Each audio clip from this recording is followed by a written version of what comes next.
For 400 years, a lost city baked in sun before it was discovered and declared a World Heritage Site. Hampi in Karnataka was once the capital of the great Vijayanagar Empire.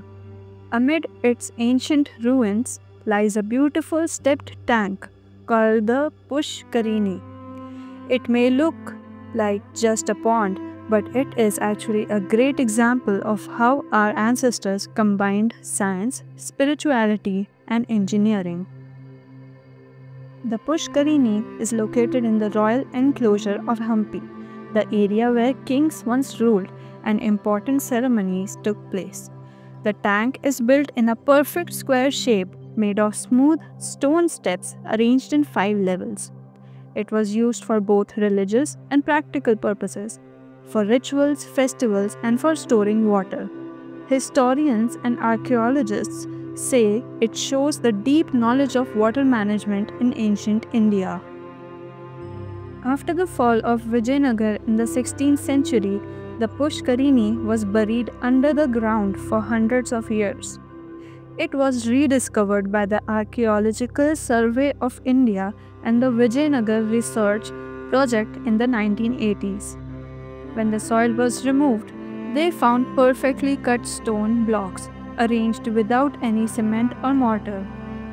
Each block had small marks made by the masons, showing how carefully the builders planned and numbered every stone before placing it. This discovery helped experts understand how advanced the people of that time were in architecture and planning. In ancient India, water was not only a natural resource, it was considered sacred.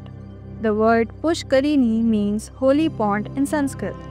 It was used for religious rituals, offerings, and royal ceremonies. During big festivals like Mahanavami, the kings and priests performed rituals here to worship the gods and purify themselves with water. The steps of the tank allowed people to go down easily to collect or offer water. So, it was both a functional structure and a place of devotion. The Pushkarini is also a fine example of ancient Indian engineering. It was built using strong local stone called schist, which is durable and easy to shape. The tank was filled by a well-planned network of stone channels connected to the Kamlapur Canal, which carried water from the Tungabhadra river. The flow of water was controlled only by gravity. No pumps or machines were needed. Small grooves carved into the stone guided the water in and out of the tank. The stepped design helped to manage the water level and allowed people to reach water even when the level was low. It also helped recharge the groundwater naturally. The builders used scientific thinking to solve everyday problems with simple, eco-friendly methods. The construction of the Pushkarini was very advanced for its time. The stones were cut and shaped so perfectly that they fit together tightly without any plaster. The builders also numbered the stones before bringing them to the site, like a jigsaw puzzle that fits exactly. This made construction faster and stronger. The design also allowed rainwater to collect and overflow safely without damaging the structure.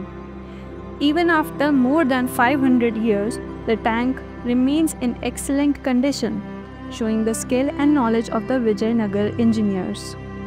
Our ancestors designed systems that were useful, sustainable, and beautiful. They understood how to manage water carefully, especially in dry areas like Hampi. They respected water as a gift of nature, and they planned their cities around it. Their designs were simple but very effective, using local materials and natural forces instead of complex machines. Today, engineers and architects are again using similar ideas. Rainwater harvesting systems, step wells, and modern water plazas work on the same principles: collecting, storing, and reusing water naturally. Just like the Pushkarini, modern systems use steps, slopes, and gravity to manage water flow. So, the ancient knowledge of Hampi still guides us in building sustainable cities for the future. Today, the Pushkarini stands as a proud symbol of India's heritage. It reminds us that true progress means learning from the past. It shows how our ancestors lived in harmony with nature through thoughtful design and respect for water. This is the real spirit of Indian knowledge system, wisdom that flows across time.